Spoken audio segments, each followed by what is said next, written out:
네. 민수기 13장 30절부터입니다. 우리가 너무 잘 알고 있는 그런 말씀인데요. 어, 정탐꾼들이 가나안 땅에 대한 긍정적인 이야기는 조금만 하고 이제 부정적인 이야기를 쏟아넣었죠. 한마디로 우리는 그 땅을 정복할 수 없다. 그런 얘기를 좀 하고 있는 것입니다. 그때 갈렙이 모세 앞에서 백성을 조용하게 하고 갈렙이 등장합니다. 갈렙이 등장해서 우리가 올라가서 그 땅을 취하자 이렇게 얘기를 합니다. 그래서 취하자라고 하는 것은 정복하자라고 하는 겁니다. 이제 전쟁이에요. 그러니까 우리가 가서 전쟁하자, 전쟁하면 이길 수 있다 이렇게 얘기를 하는 것입니다. 그러니까 이게 정확히 하나님께서 명령하신 바였죠. 가서 이제 정복하라고 이렇게 말씀하셨으니까 하나님 말씀에 순종하자. 그렇게 한번 해보자. 하면 할 수 있다. 이렇게 얘기를 하는 겁니다. 근데 31절에 그와 함께 올라갔던 사람들은 우리는 능히 올라가서 그 백성을 치지 못하리라. 그들은 우리보다 강하다. 이렇게 얘기를 하는 거죠. 그러니까 어, 해봤자 안 되는 거다. 이건 해봤자 안 되는 거다. 어, 우리가 그들을 치지 못할 것이다. 이렇게 얘기를 합니다. 약간 과장이 많이 섞여 있어요. 그쵸? 칠 수는 있겠죠. 그런데 뭐 칠 수는 있는데 이길진 모르겠다. 뭐 이렇게 얘기하는 것도 아니고 칠 수 없다. 왜냐면 우리보다 강하다라고 하는 이미 이들의 마음이 가나안 땅에 갈 마음이 없어요. 하나님 말씀에 순종할 마음이 없고 하나님의 말씀을 믿지 않는 거죠. 분명히 그 땅을 주겠다고 그랬는데 그 말씀을 아, 믿지를 않는 거죠. 그러니까 가봤자 뭐하냐 그런 생각이 드는 거고 가서 뭐하냐 이런 생각이 드는 거고 그런 생각이 딱 드니까 이제 어 다시 애굽 땅으로 돌아가자 이런 생각이 드는 거예요. 가봤자 뭐하냐 근데 이젠 여기는 광야니까 광야에 계속 있을 수는 없고 광야는 너무 힘드니까 일단은 지금 우리의 상황이 나아지긴 해야 된다. 광야에 계속 있을 수는 없다. 어디든 가야 돼. 그러면 가나안 땅이냐 애굽이냐. 근데 가나안 땅은 안 된다. 왜냐면 거기 사람들이 너무나 강해 보이기 때문에 어, 거기 갈 수는 없다. 이렇게 얘기를 하고 그러니까 우리가 갈 곳은 애굽이다. 이렇게 돼버리는 거죠. 그러니까 우리가 갈 곳은 애굽이다.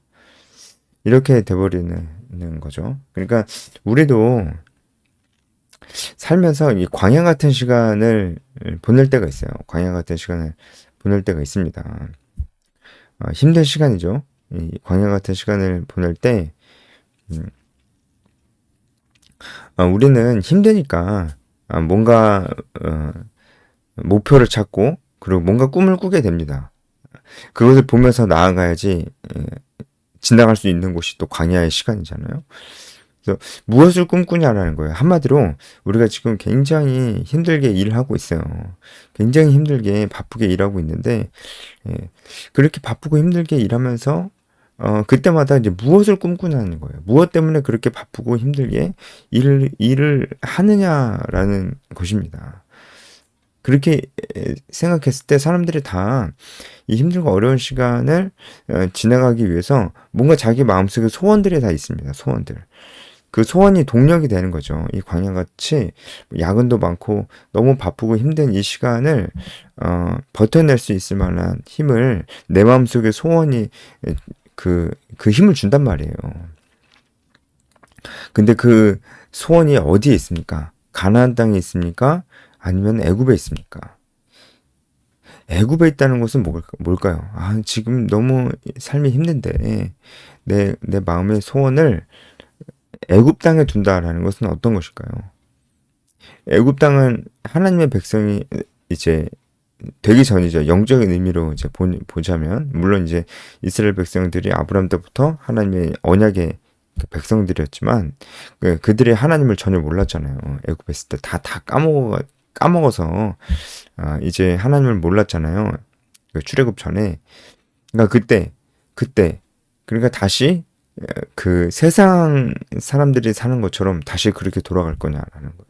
애굽으로 돌아간다는 것은 다시 그때로 돌아간다는 겁니다. 세상 사람으로 다시 돌아간다는 거예요. 그러니까 우리도 이런 이스라엘 사람들처럼 생각할 수가 있는데 광야같이 어려운 시간을 지날 때 이 시간이 빨리 끝나길 바라면서 그럼 내 마음속에 어떤 소원이 생기냐? 이 세상 사람들처럼 사는 것 그것이 내 소원이 되는 거예요. 이 세상 사람들 뭐 그렇잖아요. 요새는 뭐 적당히 벌어서 적당히 즐기면서 그렇게 사는 삶. 뭐 그게 아니어도 뭐 어쨌든 뭐 세상 사람들이 뭐 독하게 사는 사람도 있습니다. 독하게 살아도 어쨌든 뭐 그렇게 해서 커리어를 쌓고 뭐 굉장히 돈도 많이 벌어오고 싶다. 어쨌든 그거 다 세상 사람들이 얘기하는 그런 삶의 가치 같은 것들인데 나도 그런 삶을 살고 싶은 거예요. 그런 삶이 내 마음속에 소원이 되는 거예요. 그래서 이 광야 같은 이 시간들을 견디게 해주는 게 된다면은 그게 맞습니까? 그렇게 되면 맞아요. 그게 맞으면 안 되죠. 그러면 우리 마음이 결국은 이스라엘 사람들처럼 애굽으로 돌아가자는 그런 마음이에요. 가장 결정적인 차이는 하나님께서 말씀하신 것 있잖아요. 이렇게 살아라. 하나님께서 우리에게 명령하신 것 있잖아요. 이렇게 해라. 그것이 주가 되진 않는다는 거예요. 그것이 주가 되진 않아요. 그리고 그걸 잘 몰라요. 하나님의 명령을 잘 몰라요. 그럼 왜 모를까요? 그렇게 중요하게 생각하지 않기 때문에 모르는 겁니다. 그리고 그것이 하나님의 명령과 하나님 말씀이 그 사람의 일상에 별로 영향을 안 줘요. 거의 영향을 주지 않습니다. 그 사람이 무엇인가 중요한 것을 결정하고 그 자기의 라이프 스타일을 구성할 때 하나님의 말씀이 별로 도움이 안 된다기보다는 본인이 그걸 생각을 별로 안 합니다. 그렇게 되면서 자기가 꿈꾸는 게 그 애굽 땅에 돌아가는 것처럼 세상 사람들이 사는 것이 자기의 어떤 소원이 되는 거예요. 무엇보다 하나님의 명령의 말씀이 없습니다. 네. 우리가 만약에 그렇게 산다면 우리도 애굽 땅으로 돌아가자는 이 이스라엘 사람들과 똑같은 겁니다. 32절 보면은 이스라엘 자손 앞에서 그 정탐한 땅을 악평했대요. 정탐꾼들, 그 10명의 정탐꾼들이 악평을 했다는데 이 악평은 히브리어로 띵바른데 미끄러지다라는 그런 뜻이에요. 그러니까 그냥 거기 정말 아주 무서운 곳이야. 막 그냥 이런 말만 한 게 아니고 이스라엘 다른 회중들의 마음을 미끄러지고 움직이게 만드는 거예요. 이게 그래서 중상모략한다라는 그런 뜻도 있어요. 그러니까 지나치게 과장해서 가나안 땅이 얼마나 막 드세고 얼마나 강하고 얼마나 무서운 땅인지 지나치게 과장해서 얘기하는 것도 있는 거예요, 지금. 그래서 이스라엘 온 회중으로 하여금 그 마음이 미끄러지게 만드는 거예요. 이게 뭡니까? 이게 팩트 같지만 사실은 너무나 과장돼서 그 팩트 범위에서 좀 벗어났거나 아니면 아예 팩트가 아닐 수도 있어요. 이런 얘기를 해서 사람들의 마음을 미끄러지게 만드는 걸 우리가 선동이라고 합니다. 그래서 선동은 보통 팩트에 기반을 하지만 아주 약하게 기반하고 과장이 많고요. 그리고 팩트에 기반하지 않는 경우도 있습니다. 지금 이스라엘 백성들이 다 선동에 지금 넘어가고 있는 거예요. 이스라엘 백성들이 이럴 때 선동에 넘어가지 않으려면 어떻게 됩니까? 하나님의 명령의 말씀, 하나님의 약속의 말씀을 굳건히 붙들고 있어야 되는 것입니다. 그런데 그들도 그러지 않았죠. 그들도 이 믿음이 굳건하게 있지 않았기 때문에 그렇기 때문에 가나안 땅에 대한 얘기를 들었을 때 분명히 그 과실도 가지고 왔고 거기에 젖과 꿀이 흐르는 땅이라고 분명히 얘기를 했어요. 그런데 그것은 귀에 들어오지 않는 것입니다. 믿음이 흔들리면은 하나님 뜻대로 살 때 따라오는 풍성한 삶의 열매가 눈에 들어오질 않아요. 그게 마음에 들어오진 않습니다. 분명히 하나님 뜻대로 살면 정말 풍성한 삶이고 이 땅에서 내가 천국의 기쁨을 완전하진 않지만 천국의 기쁨을 이 땅에서 누릴 수 있다. 심령이 가난한 자는 천국이 그들의 것이라고 말씀하시잖아요. 그렇게 얘기를 해도 별로 그 삶을 살고 싶지가 않아요. 그렇게 얘기를 해도. 그것보다 정말 하나님 뜻대로 살아가려고 할 때 많은 희생이 따르잖아요. 그 희생만 보여요. 나는 그렇게는 못하겠다는 거예요. 나는 그렇게 시간을 못 내겠다라고 하는 겁니다. 그것은 현실적이지 않다고 얘기해요. 완전 이스라엘 사람들이 지금 우리가 그 안악자손 치는 게 현실적이냐? 그거 안 된다. 이렇게 얘기하는 것처럼 그것은 현실적이지 않고 그렇게 현실적이지 않아. 그렇게 어떻게 누가 그렇게 어떻게 사냐? 이렇게 얘기할 때 그 사람의 마음에는 이미 무엇이 있냐? 하나님 뜻대로 살 때 오는 그 풍성한 삶, 독수리의 날개쳐 올라간 같은 그 새로운 힘, 이런 거는 그 사람 눈에 들어오질 않아요. 그런 것은 그 사람 마음속에 들어오질 않아요. 그런 것을 별로 원하질 않는다고요. 그거보다는 그러다 보니까 이 두려움이 가득 차게 되는 겁니다. 두려움이. 그래서 지금 정당꾼들도 다 두려움에 휩싸여서 중상모략하고 그리고 막 지나치게 과장하고 막 이렇게 있는 거죠. 그리고 이들이 지금 굉장히 두려움에 휩싸여서 지금 현실을 너무나 거대하게 그 하나님 말씀과 명령을 따랐을 때 그들이 감당해야 될 어떤 그런 강력한 도전들과 그런 장벽들이 너무나 높다고 얘기하는, 그렇게 높진 않은데 너무나 난 그걸 극복할 수 없어 이렇게 얘기하는데 너무나 높다고 얘기를 하는 겁니다. 근데 이게 맨 처음엔 팩트로 시작했지만 나중에 너무너무 과장돼요.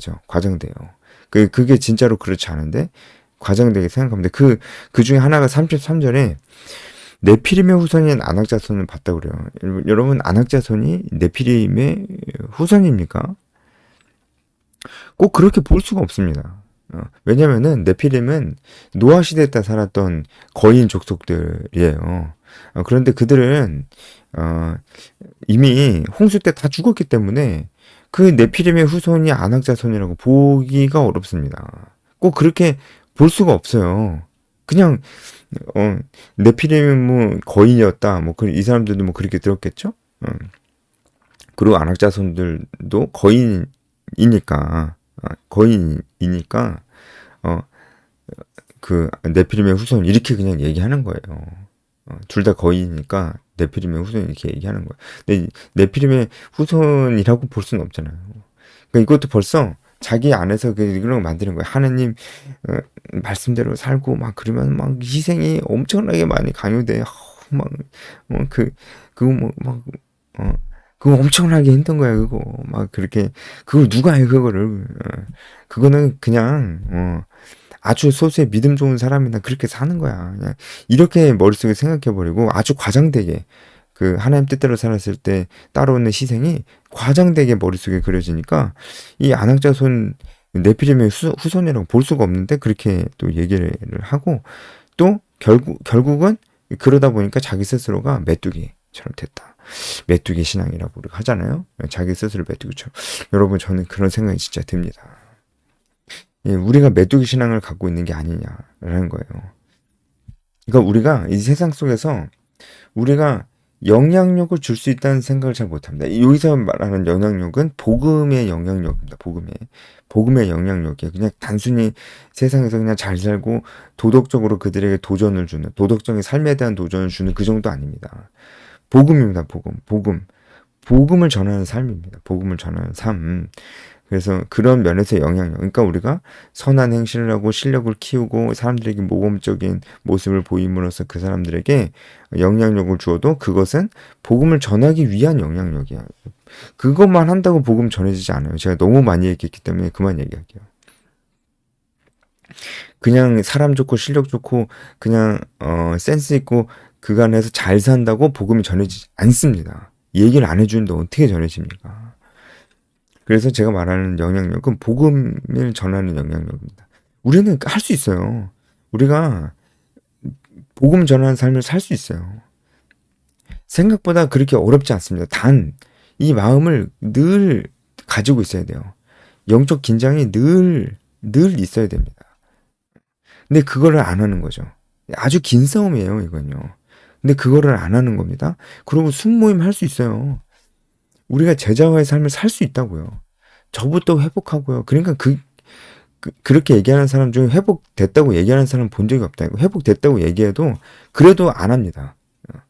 그래도 회복됐다고 판단이 돼도 저 그러면 이제 제자와 삶을 순모임 재생산하겠습니다. 그렇게 또 얘기는 안 해요. 그러니까 자기밖에 모르는 삶을 사는 거예요. 그러니까 영향력을 줄 수 있는 사람이라 생각 안 합니다. 자기는 그런 사람이라 생각을 안 하고 교회에 와서만 이제 그것도 친한 사람하고만 재밌게 지내고 그런 삶을 사는 것입니다. 이제 그러니까 크리스찬이 되게 찌질하고요. 되게 쪼잔하고요. 그리고 그냥 자기밖에 모르면서 되게 이기적이에요. 정말 영적으로도 이기적이야. 자기 은혜 받는 것밖에 몰라요. 그게 여러분 나이가 50, 60, 70이 돼도 그렇습니다. 자기 은혜 받는 것밖에 몰라요. 다른 사람 돌아볼 줄도 모르는데 그게 자기가 해야 될 일이라는 것도 그런 생각 자체를 아예 안 합니다. 그럼 목사님이 해야 될 일이지 자기가 해야 될 일은 아니라 생각해요. 그리고 그냥 뭐 성가대 봉사, 뭐 방송실 찬양도 뭐 대충 그냥 그 정도 봉사, 교사도 뭐 그냥 케어해 주는 거지 그 친구들을 사랑하고 가르치고 훈련하는 그런 교사 생각 안 합니다. 그냥 케어해 주는 거예요. 출석 체크하고 이제 뭐 그런 일이 다 아주 선하고 좋은 일인데요. 자기가 그거보다 더 영향력을 줄 수 있는 사람이라는 생각을 안 합니다. 세상 속에서도 영향력을 줄 수 있는 사람이라는 생각 안 합니다. 안 해요. 그러니까 자기 자신을 메뚜기라고 보는 거예요. 왜 그렇게 생각하게 됐을까요? 하나님이 그 사람을 지목하여 불러서 하나님의 자녀를 삼아 주셨는데 왜 자기 자신은 영향력이 없는 사람이라고 생각할 거예요. 하나님의 자녀를 삼아 주신 것 자체가 그 자체가 영향력이에요. 그럼 복음을 전하라고 하셨잖아요. 영향력을 줘라. 이렇게 말씀을 하신 거예요. 그런데 자기는 그렇게 생각을 안 해요. 두려움입니다. 두려움이 와요. 세상은 커 보이고 자기는 별거 아닌 것처럼 보이는 이런 마음은 어디서 옵니까? 믿음이 없는 그것에서 오는 거죠. 믿음이 없는 그것에서 하나님 말씀 모릅니다. 전도는 안 해도 되는 것처럼 생각해. 어느 순간부터 그것보다 내가 세상 사람들 사이에서 좋은 사람이 되고 그래서 인정받고 그렇게 해서 그렇게 해서 여차저차 해가지고 선한 영향력 어쩌고 하면서 자기도 모를 소리 하면서 그렇게 복음이 전해지든지 말든지 이렇게 얘기를 하는 거예요. 그렇게 메뚜기가 돼가는 겁니다. 굉장히 이제 겉으로 보기에는 자기밖에 모르는 삶을 살기 때문에 운동도 열심히 하고 러닝도 하고 뭐 몸도 가꾸고 때로는 이제 여행도 다니고 해서 나이스해 보이는 메뚜기예요. 그냥 되게 나이스해 보이는 메뚜기입니다. 그냥 본인이 그렇게 살아요. 실제로 메뚜기를 삽니다. 본인이. 그러니 얼마나 안타까운 일입니까? 제가 우리가 한 가지 더 보길 원해요. 여기서. 여러분 지금 이스라엘 백성들이 이제 14장 넘어가면은 소리 지르면서 울부짖고 통곡을 합니다. 통곡하면서 울어요. 울면서 여기서 부르짖었다는 것은 통곡하면서 울었다는 거거든요. 통곡하면서 울면서 모세와 아론을 원망하고 애굽으로 가야 된다는 얘기를 이제 막 하는 거죠. 애굽으로 가야 된다. 얘기를 막 하는 거죠. 이제 여러분 생각해 보세요. 지금 이 이스라엘 백성들이 사실 이 사람들 대단한 사람들이에요. 얼마 전에도 우리가 봤잖아요. 이스라엘 사람들 사실 금송아지 같은 사건이 있었지만 그때 회개를 했어요. 이제 회개를 했고 그리고 그 다음에 성막을 지을 때 여러분 기억나시죠? 성막의 재료들을 자기들이 다 만들어서 야 이제 그만 만들어도 돼, 그만 가져가도 돼라고 얘기할 정도로 굉장히 자발적인 헌신들을 보여주고 그 조직적으로 움직이고 그 성막을 정말 금방 만들어 냈고 하나님께 제사 드리면서 정말 하나님을 찬양했던 그런 사람들이었고 그리고 여러분 광야의 시간을 생각해 보세요. 구름이 떠오르면 움직이고 구름이 머물면 멈춰야 됩니다. 그것 자체가 굉장히 어려운 삶이었습니다. 그런데도 불구하고 그들이 뭐 고기가 없다고 불평을 했지만 그들의 삶은 전반적으로 굉장히 쉽지 않은 삶이었어요. 나름대로 하나님께 받은 사람들이라고요. 광야 훈련. 이스라엘 백성들은 하나님께 광야 훈련 받은 사람들이라고요. 훈련 받은 적이 있는 사람들인데 지금 메뚜기가 됐어요. 여러분 뭐가 생각납니까? 제 이 영상을 보는 분들 중에 제 선교단체 훈련 경험이 캠퍼스 때 선교단체 훈련 경험이 있는 사람들이 있는지 없는지 모르겠어요. 근데 저는 그들이 생각납니다. 예. 캠퍼스 때 열심히 훈련 받고 참 그렇게 살아보고 했는데 졸업하고 지금 메뚜기 된 사람들, 그 사람들 생각납니다. 예. 왜 그렇게 됐을까요? 왜 그렇게 됐을까요? 왜 그렇게 됩니까? 왜 그렇게 되고 있어요? 안 그럴 수 있는데. 그러니까 이스라엘 모습 속에서 그게 이제 보이는 겁니다. 애굽으로 돌아가야 된다. 3절 보면은 애굽으로 돌아가는 것이 낫지 아니하랴. 이게 되게 한글 번역이 되게 순화돼서 번역됐어요. 히브리어로 보면은 애굽으로 돌아가는 것만이 방법이다. 이렇게 얘기를 하고 있는 거예요. 애굽으로 반드시 돌아가야 된다. 돌아가는 것이 낫지 않냐 이게 아니고 애굽으로 돌아가는 것만이 우리 살 길이다. 애굽으로 돌아가는 것만이 방법이다. 그것만이 방법이다. 그것밖에 없다. 지금 그렇게 얘기하는 것이고 4절에서도 한 지휘관을 세워서 애굽으로 돌아가자. 이것도 애굽으로 돌아가야만 한다. 이렇게 얘기하고 있는 겁니다. 그러니까 지금 이 사람들 진짜 가려고 그러는 거예요. 진짜 가려고 하는 거예요. 애굽으로. 말만 하는 게 아니고 지휘관까지 세우고 이렇게 가자고 얘기하는 거니까 지금 이미 계획을 짜기 시작한 거예요. 애굽으로 돌아가는 계획을 이미 짜기 시작한 거예요. 예. 여러분 하나님이 진노하실 만 하죠. 그런데 우리도 지금 똑같다는 거예요. 여러분. 똑같다는 이게 애굽으로 돌아가자. 그리고 진짜 애굽으로 돌아가려고 하는 이런 모습들과 이런 마음과 이런 생각들이 하나님 보시기에 정말로 큰 죄악이었는데 왜 그랬습니까? 하나님 말씀을 믿지 않아서 그렇습니다. 하나님의 언약의 말씀 믿지 않고 그리고 순종하지 않았기 때문에 그렇습니다. 지금도 우리 똑같습니다. 분명히 땅끝까지 이르러 증인이 되라고 하셨어요. 그리고 모든 족속으로 제자를 삼으라고 하셨어요. 근데 안 믿어요. 안 믿어. 안 믿어요. 그거 자기가 할 일이라는 생각 안 해요. 그리고 그냥 세상 사람들처럼 돈 벌고 여행 가고 뭐 그렇게 삽니다. 예. 그냥 그렇게 삽니다. 예. 그렇게 살아요. 적당히 자기 취미생활 즐기면서 그렇게 삽니다. 그게 애굽으로 돌아가는 거예요. 그게 안 믿는 거예요. 그게 순종 안 하는 거예요. 그럼 그게 여러분 작은 문제입니까? 여러분 하나님께서 이걸 작은 문제로 보셨습니까? 아니잖아요.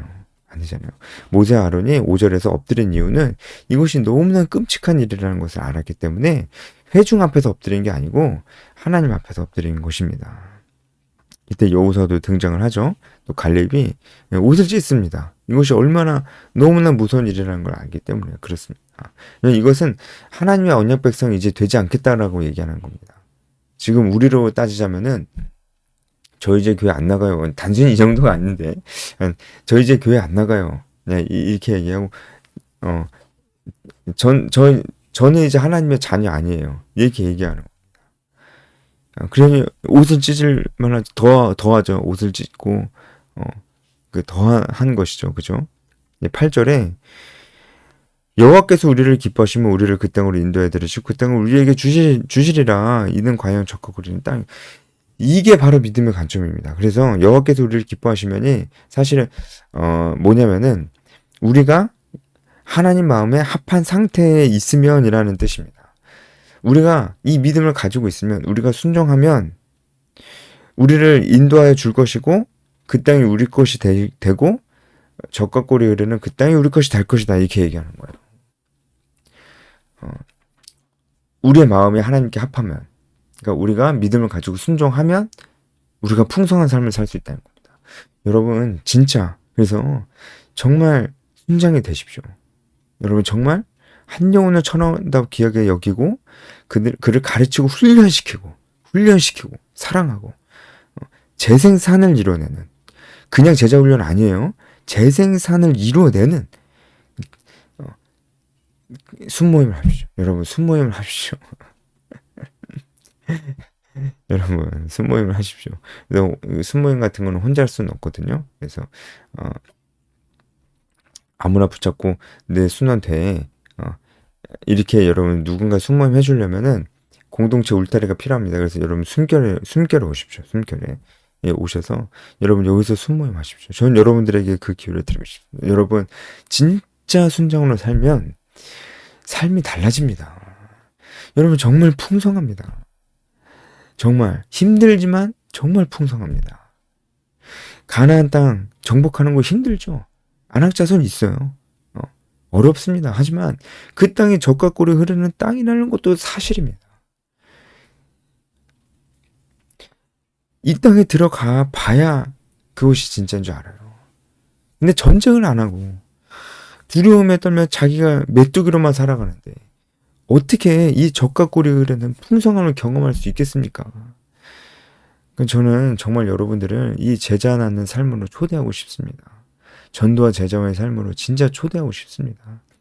회복하고 올게요. 그 얘기 그만하세요. 지금이에요, 지금. 전 정말 이 삶으로 초대하고 싶어요. 왜냐면은 실제로 풍성하기 때문에 그래요.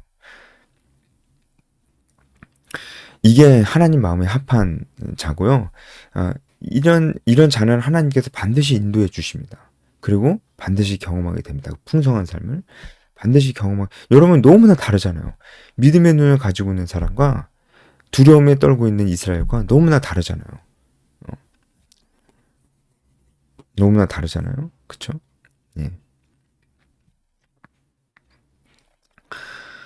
이제 이 구절에 보면은 여호와를 거역하지 말라. 이것은 여러분 반역이라는 표현이 더 맞습니다. 지금 이 반역, 거역이라는 이 뜻은 언약 관계에서 생각해 봐야 돼요.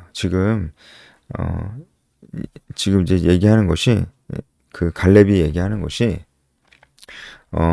지금 당신들이 하고 있는 그 생각, 그 결정은 하나님의 언약을 깨는 거다. 당신들이 지금 언약을 깨는 거다. 이렇게 얘기하는 거예요. 그게 정확한 사실입니다. 정확하게 말한 거예요. 언약을 깨는 거다. 이렇게 얘기를 하는데, 뭐 별로 이제 신경 쓰지 이제 않죠. 그죠? 이 사람들은, 9절에 보면은, 그 땅 백성을 두려워하지 말라. 이것도 믿음과 관련되어 있는 겁니다. 우리가 정말 하나님 말씀에 믿음의 관점이 있으면은 하나님을 두려워하고 세상을 두려워하지 않습니다. 하지만 그렇지 않으면은 하나님을 두려워하지 않고 세상을 둘 중 하나는 두려워합니다. 우리가 둘 중 하나는 두려워하게 돼 있어요. 네, 그렇게 되는 것이죠. 근데 전혀 이 사람들은 들으려고 하지 않았습니다. 그리고 오히려 이들을 죽이려고 했습니다. 여러분 어떤 생각이 드십니까? 정말 우리에게 도전이 되는 말씀이 됐으면 좋겠고, 도전만 되는 게 아니고 실제로 움직이게 만드는 그런 말씀이 됐으면 좋겠습니다. 여기까지 하겠습니다.